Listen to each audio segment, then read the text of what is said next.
Thank you all for joining today's session. I'm just going to talk about myself briefly. My name is Olakanmi Oluwole, and I'm the Cyber Threat Intelligence Lead and Offensive Intelligence Lead at CyberSOC Africa. We are currently rated the #1 MSSP and intelligence agency in Africa. Personally, I also support law enforcement, like the Nigerian Police Force and the EFCC. I also write code. I build programs, exploit development. I'm an outdoor junkie, fun at parties, music collector, media and entertainment. So for today's session, we are going to look at the African and Nigeria threat landscape. We're going to talk about the targeted industries, and we're going to talk about the players and the kind of threats we see in this particular landscape. And towards the end of the session, also we are going to take a look at how we're successfully able to take down a known bank syndicate group. This group was known for stealing funds from the general public, highly skilled with social engineering and a whole bunch of other psychological skills. This is a popular phrase from Nigerian threat actors: chase the email, forget the female. And like I said, it's from a popular Nigerian threat actor. So taking a look at the African threat landscape, for financial institutions, this is the most targeted industry. This is the most targeted sector in Africa. And then after that, we have the financial industry. We move to the telecommunication industries, where this is the second most targeted industry. After we go to the government agencies, and then we have other industries after. So for the financial industry, the reward is high. And we are looking at attacks like BEC attacks, we're looking at malware attacks, we're looking at ransomware attacks, and phishing attacks. For telcos, it's we have a whole lot of victims. This is usually targeted against telecommunications users, and so many victims, but low risk, and we are looking at a lot of mobile malware because we have a lot of telecommunication users usually on their mobile devices. So the rates of malware attacks are usually high. But then at the end of the day, it's usually low risk for the telecommunications provider themselves because they don't have a lot of attacks targeted at them, but rather at their customers. And if we go towards the government agency, government sector, we are talking about hacktivisms, groups like Anonymous, groups like LUZEX, groups like Nigerian Cyber Army, and a whole lot of other smaller groups.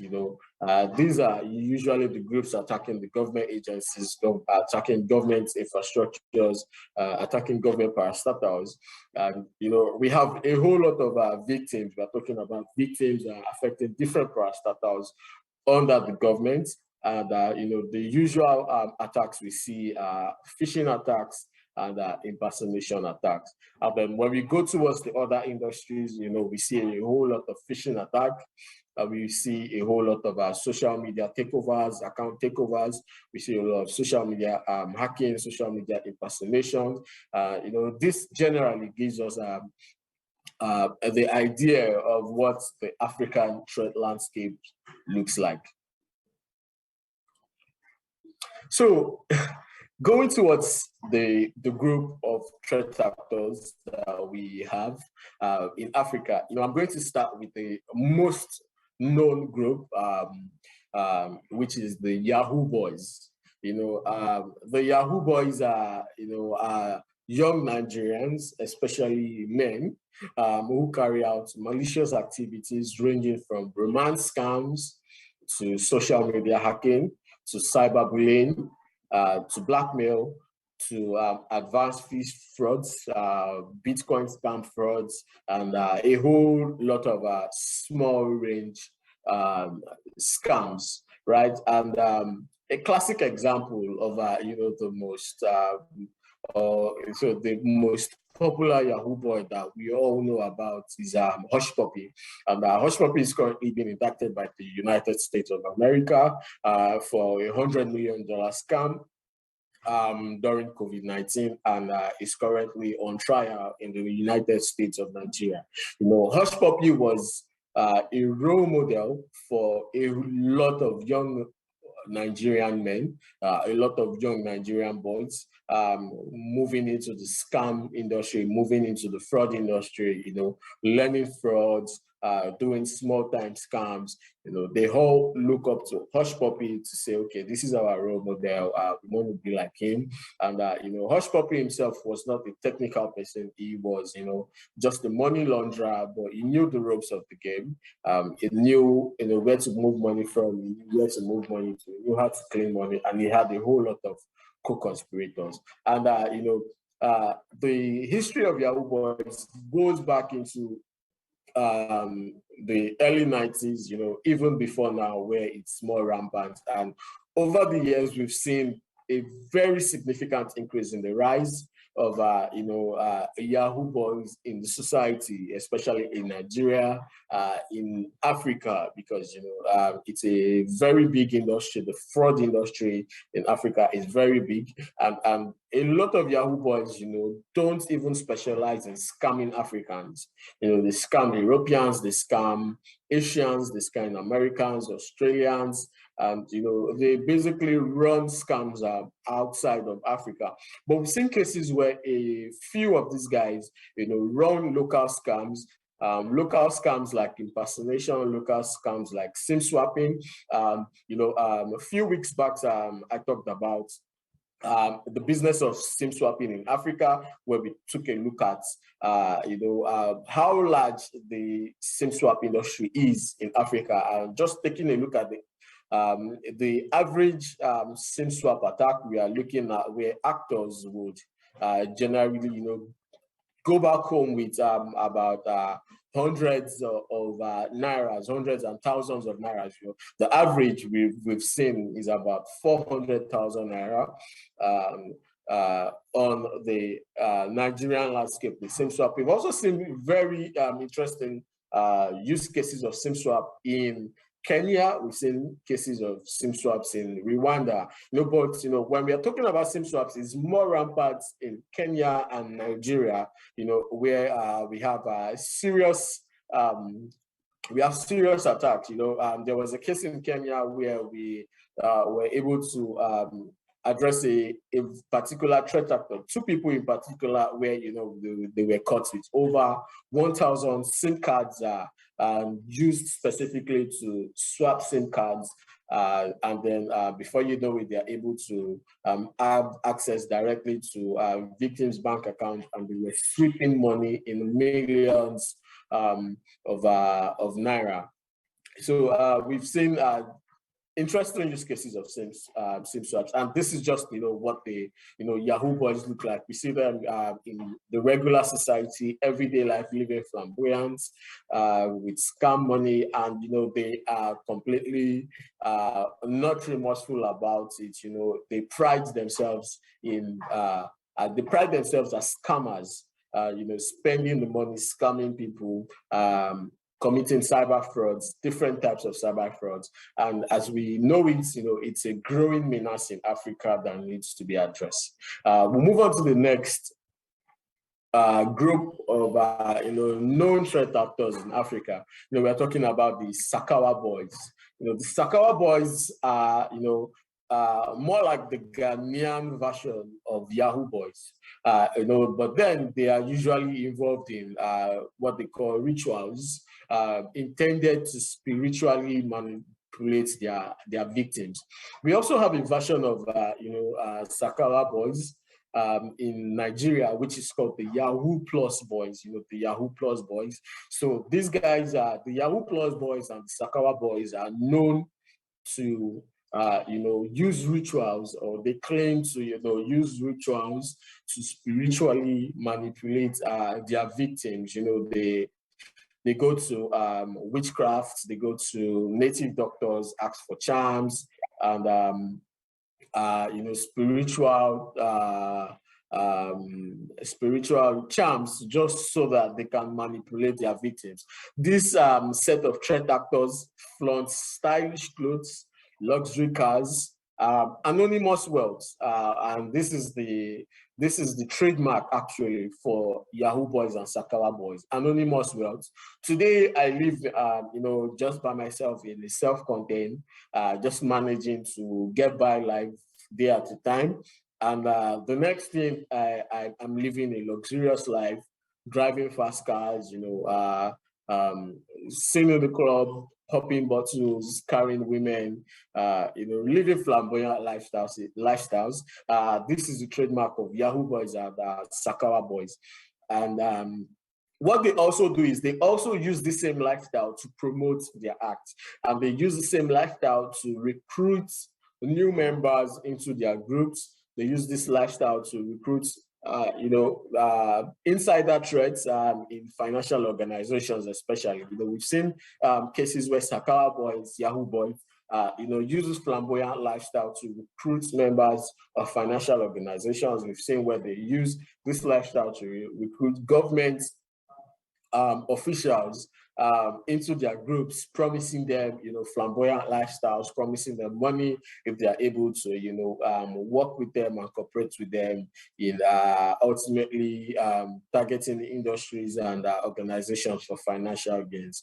A lot of them see it as, a way of life. They see nothing wrong in this.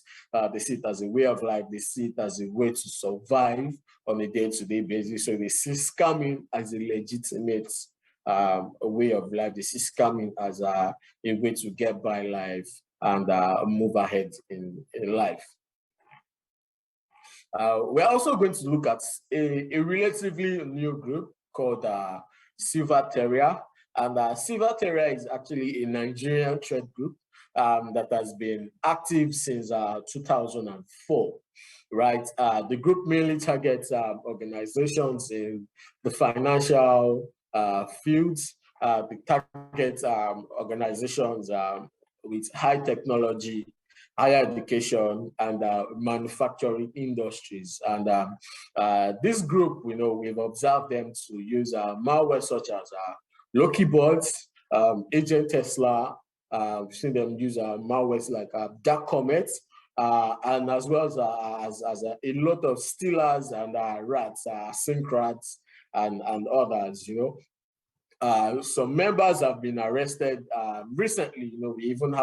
We had some members here in Nigeria arrested through a joint operation of Group IB and Interpol. It was titled the Operation Falcon. If you are familiar with the operations of Group IB in Africa, you should be familiar with Operation Falcon. They were able to arrest some members of SILVERTERRIER group, and we're able to prosecute them in joint operations with the Nigerian force. So this group is it's a known group. They have so many members, but a few of them have been arrested, and this has been able to send the group into hiding, into low operations. And aside SILVERTERRIER, we've also seen a whole lot of smaller groups. Recently, we've seen a particular threat actor in Africa, targeting the aviation industry globally. And, this guy has been able to keep it on the low for about 5 years, operating on the low, taking off-the-shelf malware, attacking industries, aviation industry with documents, malicious documents, malwares, trying to penetrate. We've seen about 150 domains registered to this particular threat actor. We are currently, trying to track down the threat actor.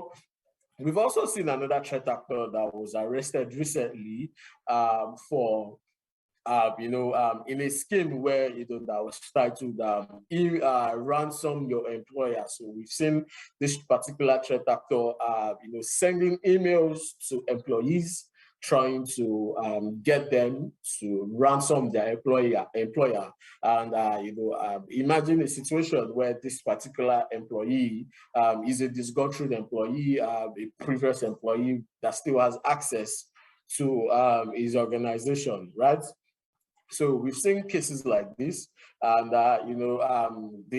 for example, this particular ransomware email was arrested about last week, a week ago, on this particular attack, right? So we've seen a whole bunch of different kinds of attack. We've seen insider threats, a lot of insider threats, especially targeting financial industries. We've seen a whole lot of ransomware attack, also targeting financial industries, for the end goal of financial gain at the end of the day. Now we're about to even go into the main, agenda for today, which is the kill one and kill all, right? And I'm really appreciative for everybody for joining in and stay with me up to this particular moment. So Tretex, we observed a particular organized group of actors with little or no technical skill. And we observed that a lot of the techniques used by these particular actors include identity theft, impersonation, and this is impersonation on social media, instant messengers like WhatsApp, Telegram, ICQ, and the rest. And this also particular group, were using threats, data harvesting, and their goal was financial theft and blackmail at the end of the day. So how did we detect this particular threat? We through monitoring and alerting, we were able to detect this mention of a particular tweet saying, the Nigerian police should take note of this person, where the ID card using is using a particular company's ID card to scam a group of people of their wealth. And this was the particular tweet that we saw on Twitter that allowed us to detect this particular syndicate, and their activities, their techniques, and procedures. This was the first way we detected them, through Twitter. Right, a random user came on Twitter and said, okay, this is what is happening. And that was the beginning of this entire operation, right? It started off from a tweet and into a full-blown operation. 2 days after this particular Twitter post, we kept on monitoring, and we were also able to observe a particular Facebook user, which was also a victim, and that also shared a post, shared his own stories. He mentioned that, ThreatX activities, he talked about their activities, he wants the general public. And when we saw this one, we knew that, okay, there is actually something going on. And from this, we're able to pivot down and, get this particular actor. This particular person mentioned protect activities in the general public, and the report, gave us the lead breakthrough for finding the key actors and activities behind Tretex. And then from there, we're also able to, also see that they were impersonating, several organizations. Tretex carries out activities and theft and impersonated several individuals working for the targeted financial industry. They created fake digital identity cards, a lot of fake digital identities, because there is no general public way to actually verify this particular identity. They took advantage of that and were able to create a lot of fake digital identity cards to help them with social engineering tactics and gain the trust of their victims. One of the techniques, this particular group was using harvesting PIIs, right? We saw, where threat-ex actors, were tactically and actively gathering information about their victims. And once they gather this information about their victims, typically what we know is that, threat actors sell information, but this group were not selling information. What they were doing is they were sharing it among their syndicate groups, right? So they would find the information about the particular victim and then share it across all other syndicate groups rather than selling it as we see on the dark web or hack forums, right? So they would share this information among themselves, and this information shared would typically include names of victims, phone number, bank account details, profession, and a workplace of these victims. They will share it among themselves, and each syndicate group would actually act and use it to promote their social engineering fraud amongst themselves for each particular syndicate group. And threat actors, we've seen cases where they will take a particular victim and then use them to promote scams in each of their own particular syndicate operations.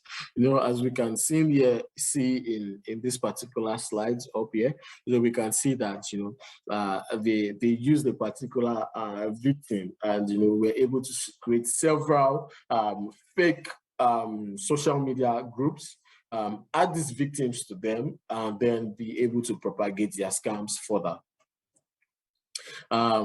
One thing we had to do as we as investigators was constant monitoring of this particular threat group, because we were able to identify one threat group out of the syndicate, right? So what we're doing was we're constantly monitoring their activities, we're constantly monitoring their actors, right? And at some point, the actor became sloppy while carrying out their activities, because up until this moment, we only had clues, we only had metadata, but we had no, we're not able to run a full profiling on who this particular threat actor was. But the moment there was a particular mistake from this particular threat actor, because of our active monitoring, we were able to identify the identity. And how did we do that? The moment one of the threat actors got sloppy, a victim was able to identify this particular threat actor, and he went on to this particular closed group and posted this particular information and said, I know who this person is. And he posted the information revealing the identity of that particular threat actor. And that was where we got our own major breakthrough from, right? But then the moment he did that, the threat actor suddenly, realized that, okay, I've been sloppy, and tried to clean up the mess, but it was already too late. We already got our breakthrough. We already got what we needed to, move forward with this particular operation. threat-ex actor tried to, quickly clean up the mess, but it was too late already. So, taking this particular information that we're able to harvest of this threat actor group, we're able to build a profile of what this threat actor was doing. We're able to observe that this particular threat actor ran multiple social media accounts, and for each social media account, he had different intents, different goals and objectives for each particular account that he had on social media. And each of these accounts, we had different personas on each account, so on one account he was using strictly for fraud. On one account he was strictly using it to gain trust and contact of victims on, and not that it was his own personal social media account. We're able to find about 5 or 6 different personas of this particular threat actor. We are also able to identify different aliases that this particular actor was using. For example, we found one where he named himself Young Money, Funds Money, Young Funds. Very interesting aliases, and this is something common among YAHOO boys and SAKAWA boys. And he, like I said, he ran multiple social media accounts impersonating online assistant agents. And this one was, also very interesting for us because, he was impersonating several financial organizations, acting as a customer service agents for this particular financial organization. So that way, victims would reach out to these organizations, but then he was able to redirect them to his own personal account, and then from there he was able to defraud them. Also, we also discovered that this particular threat actor ran a fake COVID-19 credit facility scheme, promising people for financial gain, financial freedom, telling them, okay, I would give you this money if you did this and this. And from there, he was also able to gather several financial PIIs and personal information from victims. And then this information, he took it and shared with he took it and shared with other syndicate groups that he was working with and managing. And then it was at that particular point we're able to identify him as the particular ringleader of these syndicate groups. He was there. We're able to identify that he was working with about 11 organized cyber criminal groups, right? That he was sharing information with victims. And this was also where we discovered that the culture of sharing victim information started. Rather than selling to these victims, what he did was he would get victims through this COVID-19 scheme and then share their information across these syndicate groups. We're able to identify 11 of these particular syndicate groups. And now moving into the syndicate groups themselves, we were able to identify that at least every syndicate group that he was in contact with had at least 2 actors. So these actors were the ones, managing the operations of those syndicate groups, and each of these syndicate groups, were carrying out their own individual schemes. So, so typically what they were doing was, we find a particular victim, we know the need of this particular victim. This victim is in need of money, this victim is in need of financial freedom. So what they do is they take that data and they move it towards the relevant syndicate group that they could go further to exploit this particular victim of. So, for example, if a victim's problem was, financial, we was looking for financial freedom during COVID, they take that and run it. They take that information of that particular victim after defrauding him the first time. They move it into a relevant syndicate group that could further exploit that particular user. Right. Also, the same way where we saw this particular actor share information of victims having financial issues, having maybe issues with their banking account, they take this particular info and pass it to the syndicate group that would further exploit them if they had financial issues, right? So each syndicate groups were used. We're carrying out different schemes, different fraud, and what they were doing was going forward to exploit these victims. So as we can see, this is what we are looking at. This is like a structure of what this syndicate group looks like, and all of these syndicate groups pointed back to this particular actor X. which we identified as the leader and manager of all of these syndicates group. So, we're able to, at the end of the day, arrest this particular actor. When after arresting this particular actor, it was a serious case. Even arresting him, in his personal possession, he had firearms, he had guns that he was able to repel the law enforcement agents at the start.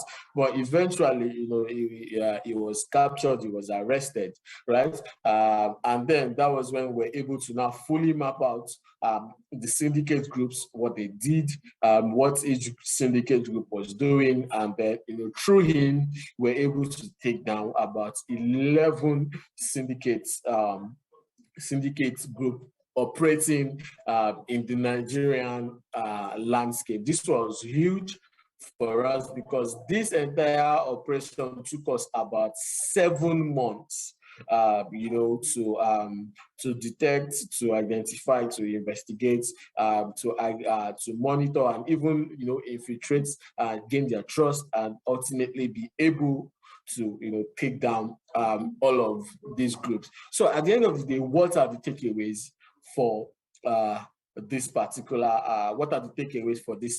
operation? The first one is monitor aggressively, right? As simple as it sounds, you need to monitor aggressively because at several points in this operation, if we were not constantly monitoring aggressively, we monitored social media aggressively for pointers and indicators that will lead us or link back to this particular group or threat actor, we would not have been able to crack this case, right? Another thing is, public mentions are very valuable, right? When you see people come out to say, this is my story, this is how I've fallen victim, it's very valuable to your investigation. The picture can always be bigger, right? So as a cyber threat intelligence agency, as a cyber threat intelligence analyst, or cybercrime investigator, the picture could always be bigger. So don't limit yourself to the current view of situations, right? So like we said, initially at the start of this operation, we're taking a look at one particular actor, right? And at just a flip, we're able to identify that the picture was actually bigger than what we were seeing at that point.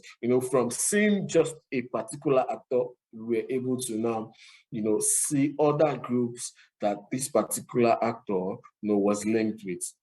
Right? So the picture can always be bigger than you are currently seeing it, right? So always keep your mind open. Make sure you are always ready to see that bigger picture just in case, right? And another takeaway is that you need to look in the odd places. You need to look in the places where you wouldn't expect cyber criminals to be, because a lot of them hide in plain sight. Look in the odd places. Criminals can hide in plain sight, and the last but not the least, is to actually pray for luck, because at a point in this operation, we were lucky, right? We had a major breakthrough where a victim was somehow able to identify, the real identity of a particular actor. And, he talked about it, he mentioned it. And because of our proactive monitoring, because we're monitoring aggressively, we're monitoring activities of these groups, of these threat actor groups, we're able to quickly identify it. Although, likewise, the threat actor was also proactive in cleaning up his mess. But, we were there before the threat actor cleaned up the mess, and we were able to gather everything we needed to nail this particular threat actor. And from there, that led us, to nailing the entire syndicate groups. So at the end of the day, you always need some bit of luck, while, investigating and cracking down on this kind of actors. So thank you so much for joining, this particular session. If you have any questions, please send them in. I'll be happy to share more information. I'll be happy to, discuss more and answer your questions regarding this particular operation, especially, discussing more about the African threat landscape, the threat landscape in Nigeria, and also to discuss opportunities. Thank you.